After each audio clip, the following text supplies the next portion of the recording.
사람은 살다 보면 자신의 자리를 다시 정리해야 할 때가 옵니다. 누군가를 위해 살던 긴 시간을 접고 비로소 나를 향해 발을 옮기는 순간이죠. 오늘은 그 첫걸음 바로 직전의 이야기입니다. 화면을 2번 누르고 구독을 눌러주세요. 이 다음 장면부터 조용하지만 깊은 이야기가 이어집니다. 새벽 5시 반. 알람은 필요 없습니다. 몸이 먼저 기억하니까요. 손은 밥솥으로, 발은 싱크대로, 눈은 냉장고 속 재료를 셉니다. 오늘 도시락엔 달걀지단, 어제 남은 멸치볶음, 제철 나물, 이 모든 동작은 물처럼 흘러갑니다. 제 이름은 김순애. 71, 25에 시집와 아이 낳고 남편 먼저 보내고 그 뒤로 26, 제동안 남의 집을 돌봤습니다.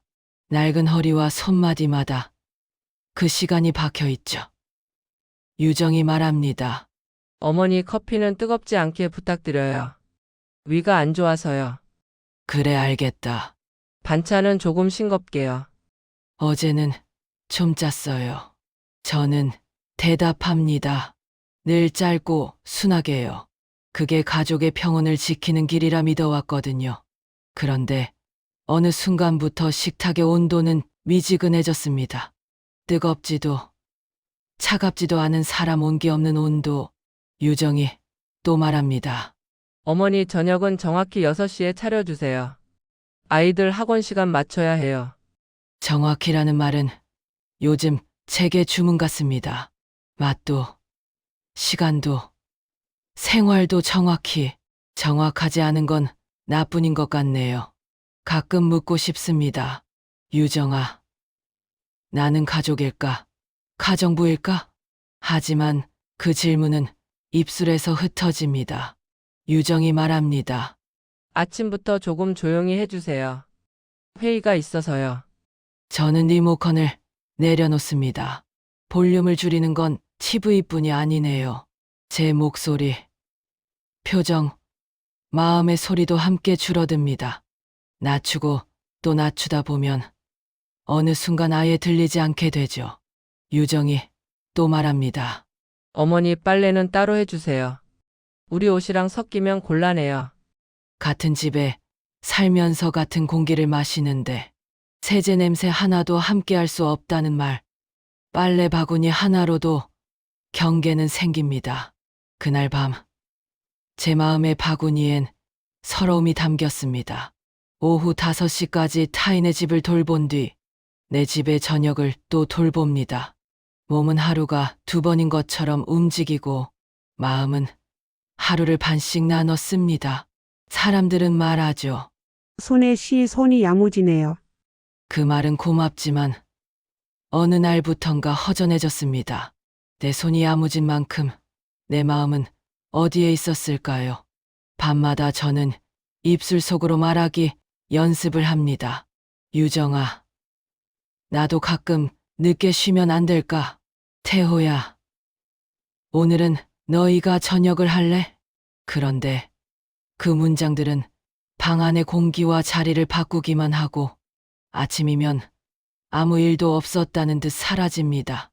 익숙함은 때로 가장 단단한 사슬이죠. 어느 날 유정이 말했습니다. 어머니 택배 상자 정리 좀 해주세요. 오늘 친구들 와요. 저는 대답합니다. 그래. 그날 상자를 개봉하다 손을 베었습니다. 붉은 선이 손등을 가로질렀지만 누구도 보지 않았습니다. 상자들은 깨끗이 치워졌고 그 상처는 저녁 설거지 물 속에서 사라졌죠. 거실엔 제 자리가 있습니다. 소파의 끝자리, 등이 조금 불편한 곳. 늘 그 자리에 앉아 식탁과 부엌과 현관을 한눈에 봅니다. 누가 들어오고, 뭐가 비었고, 무엇을 채워야 하는지. 어느 날 문득 생각했습니다. 나는 이 집의 가구일까, 사람일까?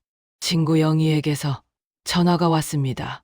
너 목소리가 왜 이렇게 작아? 어디 아파? 아니야. 그냥 바빠서. 내 마음은 어때? 나 요즘 자꾸 사라지는 느낌이 들어. 사라지지 마. 너는 여전히 여기 있어. 그 말이 이상하게 오래 따뜻했습니다. 누군가 내 마음의 위치를 확인해 준 느낌이었죠. 그날 밤 잠이 오지 않았습니다. 볼륨을 낮추던 내 마음이 아주 조금 커졌던 걸까요? 저는 눈을 감고 속으로 말했습니다. 나는 가족이고 사람이고 이름이 있는 존재다. 이 한 문장을 혼자 확신하는데 이른한 해가 걸렸습니다. 이 집의 아침 규칙은 간단합니다. 누군가의 요청이 먼저, 내 감정은 나중. 저는 오늘도 소금은 반 스푼만, 셔츠 깃은 빳빳하게. 그것이 이 집의 파도를 잔잔하게 만드는 법이라 믿으니까요. 안방 서랍 맨 뒤엔 작은 메모장이 있습니다. 그곳엔 소리 내지 못한 말들이 적혀 있죠. 오늘도 잘했다. 내가 해준 일들이 사라지지 않기를. 나는 고마움을 받고 싶다. 메모를 덮자 손끝에 따뜻한 나무 향이 남았습니다. 유정이 말합니다. 어머니 오늘 저녁 정확히 6시 기억하시죠? 친구들이 일찍 올 수도 있어요. 그래. 알았어. 주문은 반복될수록 명령이 되고, 명령은 오래되면 풍경이 됩니다. 풍경이 되면 그 속에 사람은 보이지 않죠. 그날 오후, 저는 물을 천천히 마셨습니다. 늘 서두르던 손을 오늘만은 멈추게 했습니다. 컵벽을 타고 흐르는 물방울을 끝까지 눈으로 따라갔습니다. 아무도 모르는 반항, 아무에게도 들키지 않는 내 편들기였습니다. 손녀가 묻습니다. 할머니, 오늘 간식 뭐예요? 오늘은 내가 좋아하는 고구마 파이. 와, 할머니, 최고! 아이들이 웃을 때면 나도 같이 웃습니다. 그 웃음의 중심에 내가 있다는 사실만으로 버틸 힘이 생깁니다. 하지만 문이 닫히면 질문 하나가 남습니다. 나는 나에게도 최고일까? 하루가 저물면 저는 소파 끝자리에 앉습니다. 등이 불편한 자리. 화면은 보이지만 자막은 가끔 흐립니다. 오늘도 무사히 흘러갔구나. 속으로 말합니다. 하지만 나에게 묻는 사람은 없습니다. 나는 오늘 하루를 어떻게 흘려보냈는지 아무도 묻지 않습니다. 그날 밤 문틈 너머로 이런 말이 들렸습니다. 어머니 때문에 우리 생활이 너무 불편해. 그래, 친구도 못 부르고 간섭도 있고. 간섭이라니. 내가 끓인 죽, 내가 다려놓은 셔츠가 그들에게는 무게였구나. 발이 바닥에 붙어버렸습니다. 문틈의 바람이 온몸을 스쳐 지나갔습니다. 그날 밤 눈물이 베개 속으로 스며들었습니다. 소리 나지 않게, 흔적 남기지 않게. 그리고 아주 작게 속삭였습니다. 순애야, 너는 여기 있다. 내일도 새벽 5시 반이면 몸이 먼저 일어날 겁니다. 손은 밥솥으로, 발은 싱크대로. 하지만 아주 작은 무게가 달라질 것 같습니다. 볼륨을 조금만 올려보는 연습. 나를 향한 아주 작은 연습 말이에요. 새벽이 오면 다시 움직입니다. 몸이 먼저 움직이고 마음은 따라오지 않습니다. 어제의 문틈에서 들은 말이 아직도 귓가에 맴돕니다. 어머니 때문에 우리 생활이 너무 불편해. 그 말이 집안의 공기를 바꿔 놓았습니다. 숨을 쉬면 얇은 먼지가 목에 걸리는 것처럼 거칠게 느껴졌습니다. 병원 예약일이 다가왔습니다. 의사는 말했습니다. 허리가 오래된 손상입니다. 수술을 하셔야 통증이 줄 겁니다.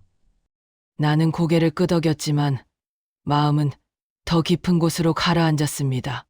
수술이 두려운 게 아니라 깨어났을 때 곁에 아무도 없을까봐 두려웠습니다.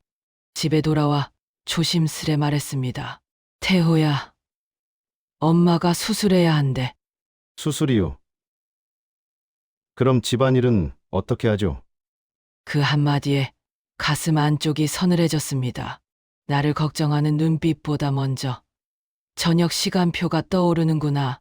그 사실이 너무 선명해서 눈을 감고 싶었습니다. 수술 당일 혼자 병원에 갔습니다. 접수 창구 앞에 서 있는 제 그림자가 길게 늘어졌습니다. 수술실 문 앞에 누워 천장을 바라봤습니다. 낯선 형광등 불빛이 금속처럼 차가웠습니다.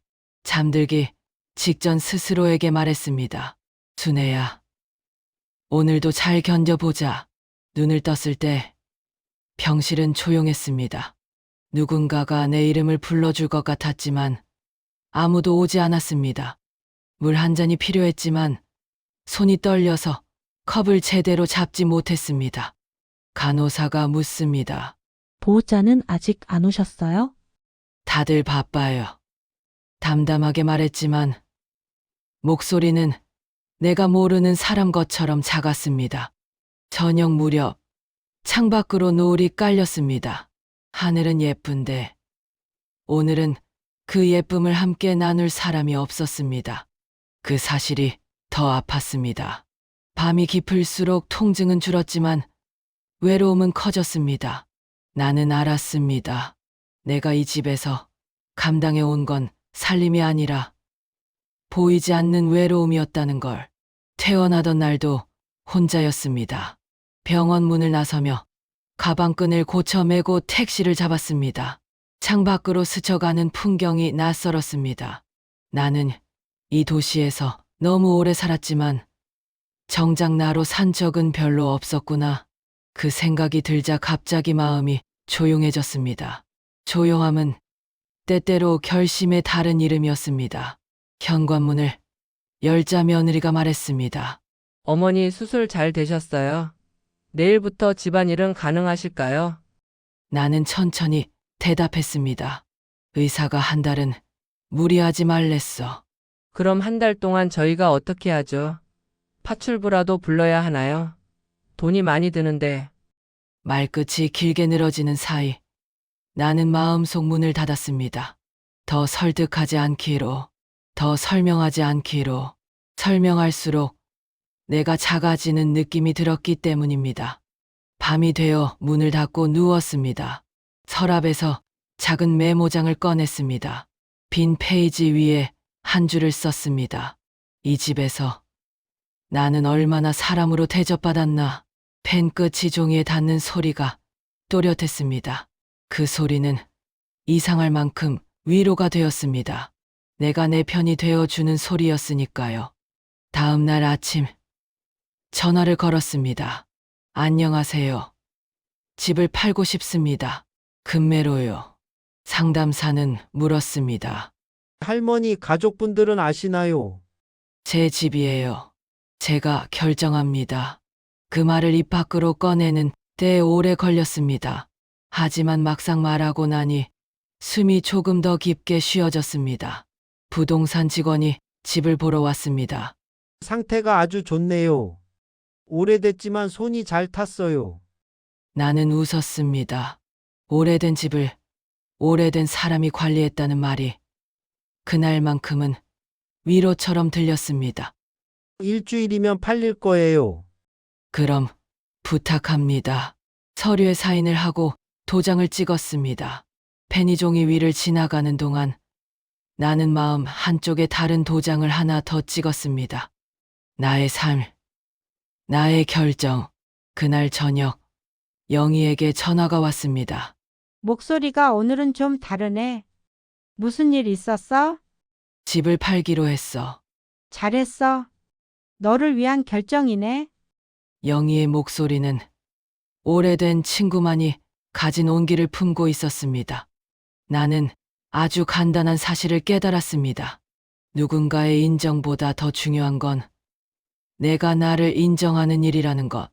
며칠 뒤 상자들을 꺼내어 하나씩 채웠습니다. 낡은 사진 몇 장, 오래된 그릇 2개, 남편이 쓰던 시계, 아이가 그렸던 낡은 그림. 물건들은 놀랄 만큼 적었습니다. 오래 살았는데 내 물건이 이렇게 적다니. 가슴이 잠시 아렸지만 금세 고요해졌습니다. 비어 있는 것은 새로 채울 수 있다는 뜻이기도 하니까요. 옷장을 정리하다가 멈춰 섰습니다. 행거 끝자락에 걸려있던 오래된 외투의 주머니에서 동전 하나가 나왔습니다. 남편이 쓰던 동전이었습니다. 차갑고 묵직한 그 감촉이 손바닥에서 잠깐 빛났습니다. 나는 동전을 다시 주머니에 넣고 옷을 잘 접어 상자맨 위에 올렸습니다. 이별에도 예의가 필요하니까요. 많이 고마웠다는 인사를 마음으로 건넸습니다. 상자 겉면에 굵은 글씨로 썼습니다. 주방, 책, 사진, 그리고 나. 마지막 상자에 나를 적는데 조금 망설였지만 결국 그렇게 썼습니다. 이번에는 정말로 나를 챙겨야 하니까요. 아들 가족이 여행에서 돌아오기 하루 전 집은 거의 비어 있었습니다. 창문을 닫고 바닥을 쓸고 수도꼭지를 닦았습니다. 떠나는 집을 깨끗하게 두고 가고 싶었습니다. 집은 오래 나와 함께 있었고 나는 그 고마움을 마지막까지 지키고 싶었습니다. 그날 밤 거실에 홀로 앉았습니다. 소파 끝자리가 아닌 한가운데에 앉았습니다. 처음으로 거실 한가운데를 내 자리로 삼았습니다. 사소한 변화였지만 그 한 걸음이 내 마음을 옮겨 놓았습니다. 나는 이 집에서 내 자리를 한 번도 정해본 적이 없었구나. 그 사실이 선명하게 보였습니다. 다음 날 오후 현관문이 열렸습니다. 어머니, 저희 왔어요. 아이들의 목소리 뒤로 여행 가방 바퀴 소리가 길게 따라왔습니다. 며느리가 거실을 둘러보며 말했습니다. 어머니, 이 박스들은 뭐예요? 이사하려고. 내일 떠나. 네? 갑자기요? 어디로요? 바다 근처로. 그리고 이 집은 팔았어. 거실 공기가 잠시 멈춘 것 같았습니다. 아들이 묻습니다. 우리는 어떻게 하라고요? 나는 조용히 대답했습니다. 그동안 나에게 하던 대로 알아서. 침묵이 흘렀습니다. 누구도 쉽게 말을 잇지 못했습니다. 나는 덧붙였습니다. 이 집은 내가 스물여섯에 모은 돈으로 산 집이야. 생활비 이야기를 꺼내면 계산적이라고 했지. 그래서 그만뒀어. 하지만 청소, 빨래, 밥, 아이들 돌봄, 그 모든 시간도 내 삶이야. 며느리가 말했습니다. 어머니, 너무 갑작스러워요. 나는 고개를 끄덕였습니다. 맞아. 갑작스럽지. 그런데 나는 아주 오래전부터 이 결심 앞에 서 있었어. 오늘 드디어 한 발 내딛는 거야. 아들이 마지막으로 물었습니다. 엄마, 진짜 떠나시겠다는 거죠? 그래. 내일 아침. 대답을 하고 나니 마음이 이상하게 가벼워졌습니다. 오래된 옷을 벗어 던진 것처럼 어깨가 가뿐해졌습니다. 누구를 미워하지 않으면서도 나를 선택할 수 있다는 걸 그때 알았습니다. 밤이 깊었습니다. 나는 잠들기 전에 메모장에 마지막으로 한 줄을 더 썼습니다. 내일 나는 나로 간다. 그리고 펜을 덮었습니다. 이제 설명하지 않아도 됩니다. 설명이 필요한 사람은 떠나는 나가 아니라 남아있는 그들이니까요. 창밖에 새벽이 스며듭니다. 집안은 고요하고 상자들은 반듯하게 놓여 있습니다. 나는 부엌에 가서 물 한 컵을 마셨습니다. 물맛이 유난히 맑았습니다. 나는 속으로 다시 한번 말했습니다. 순애야, 잘했어. 이제부터는 내가 내 편이야. 그리고 불을 끄고 천천히 눈을 감았습니다. 내일이면 이 집과 작별합니다. 오래 살았지만 한 번도 내 자리 같지 않던 집과. 하지만 괜찮습니다. 내가 나로 사는 곳이라면 어디든 내 집이 될 테니까요. 이사하는 날 아침 새벽 5시 반에 눈이 떠졌습니다. 평생 몸에 밴 시간표가 쉽게 바뀌지는 않네요. 하지만 오늘은 달랐습니다. 누구를 깨울 필요도, 밥을 차릴 이유도 없습니다. 나는 내 아침을 위해 일어납니다. 창문을 열자 차가운 바람이 들어왔습니다. 그 공기마저도 새롭고 낯설었습니다. 그래. 오늘부터는 나를 위해 사는 거야. 그 말을 속으로 되뇌며 부엌으로 갔습니다. 커피를 내리면서 웃음이 났습니다. 커피 향이 이렇게 진했던가요? 짐은 이미 전날 포장돼 있었습니다. 박스마다 글씨가 적혀 있죠. 주방, 책, 사진. 그리고 그 중에서도 나라고 적힌 상자가 유난히 눈에 들어왔습니다. 이제야 내 이름이 이 집 안에서 제일 선명하게 보입니다. 이삿짐 트럭이 도착했습니다. 기사 아저씨가 물었습니다. 짐이 이게 다예요? 생각보다 적네요. 그래요. 내 물건은 그렇게 많지 않아요. 그 말이 스스로에게 위로처럼 들렸습니다. 그동안 남을 위해선 참 많이 채워 넣었지만 정작 내 삶은 가볍게 남았다는 걸 이제야 압니다. 아들 가족은 아직 자고 있었습니다. 나는 조용히 현관문을 닫았습니다. 마지막으로 현관을 바라보며 인사했습니다. 잘 있어. 이제 나는 내 인생으로 간다. 트럭이 출발하자 창밖의 풍경이 천천히 밀려났습니다. 그 집, 그 골목, 그 버스 정류장, 모두가 내 지난 날이었지만 이제는 배경이 되었네요. 3시간을 달려 도착한 곳, 작은 바닷가 마을이었습니다. 공기가 다릅니다. 바람에 짠 냄새가 섞여 있습니다. 새 집은 작지만 햇살이 잘 들어왔습니다. 하얀 커튼 사이로 파란 하늘이 보입니다. 보리야, 여기야. 이제 우리 집이야. 작은 강아지가 꼬리를 흔듭니다. 보리의 발소리가 마루를 두드리는 소리가 들립니다. 그 소리가 세상에서 제일 따뜻하게 느껴졌습니다. 짐을 풀고 나서 창문을 열었습니다. 바다가 한눈에 들어왔습니다. 파도가 밀려오고 다시 멀어지고 그 리듬이 내 숨결과 닮아 있었습니다. 그동안은 누군가의 요구에 맞춰 숨을 쉬었지만 이제는 내 박자대로 숨을 쉴 수 있습니다. 그날 저녁 친구 영희가 찾아왔습니다. 순애야, 집 참 예쁘다. 너 얼굴이 달라졌어. 그래? 나도 그 말 듣고 싶었어. 이제 좀 편해 보여. 응. 이제야 좀 내가 나 같아.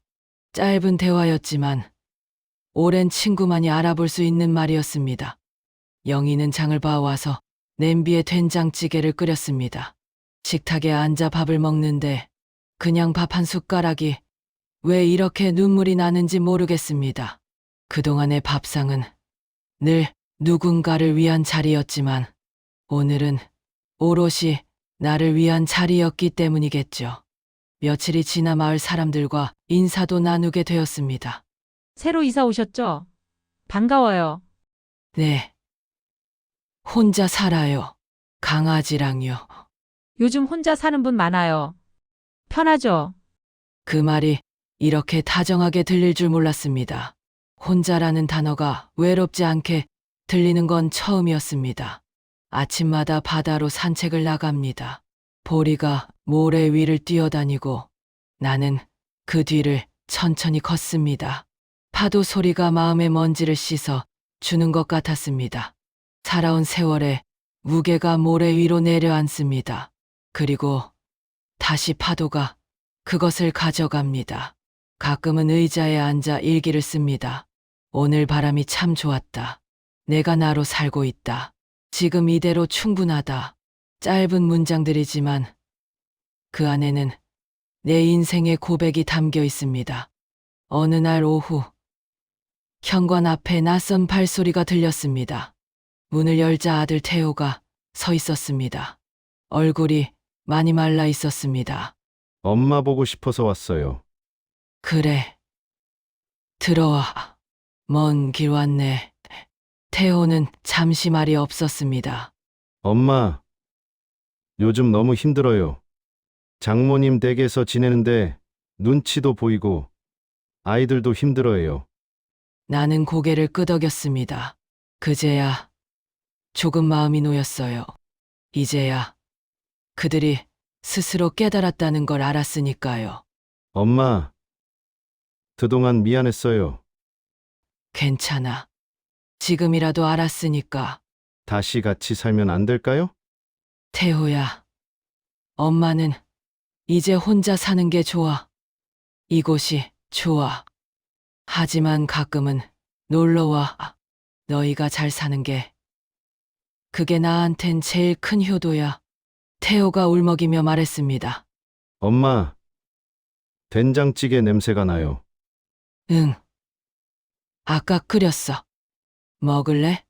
태호는 2그릇을 비웠습니다. 역시 엄마 손맛이야. 그 말을 듣고 웃었지만 마음 한켠이 따뜻하게 울렸습니다. 그날 밤 창문을 열고 바다를 바라봤습니다. 달빛이 바다 위에 길게 펼쳐져 있었습니다. 이제야 진짜 내 인생이 시작됐구나. 파도 소리에 섞여 내 목소리가 들렸습니다. 순애야, 잘 왔어. 정말 잘 왔어. 여름이 지나고 편지가 한 통 왔습니다. 손녀 민서의 글씨였습니다. 할머니, 보고 싶어요. 여름방학에 놀러 가도 돼요? 나는 웃으며 답장을 썼습니다. 그럼 하루만 와. 그리고 엄마 아빠랑 같이 와야 해. 이제는 경계가 아니라 균형으로서의 거리입니다. 그게 진짜 사랑이라는 걸 이제야 알았습니다. 이곳에서의 삶은 단조롭지만 그 단조로움이 선물 같습니다. 아침마다 바다를 보고 시장에서 사람들과 인사하고 저녁엔 보리에게 밥을 주며 하루를 마무리합니다. 그저 평범한 하루. 하지만 그 평범함 속에 나는 드디어 나로 존재합니다. 어느 날 창가에 앉아 햇살을 받으며 생각했습니다. 내 인생은 생각보다 아름다웠구나. 누구를 원망하지 않아도, 누구에게 미안하지 않아도 되는 지금 이 순간. 그게 바로 자유였습니다. 나는 이제야 안심하고 말할 수 있습니다. 내가 나로 돌아왔다. 이 이야기는 소소한 세상 이야기에서 전해드렸습니다. 여러분의 인생에도 새로운 시작이 있기를 바랍니다. 구독과 좋아요로 함께 응원해주세요. 감사합니다.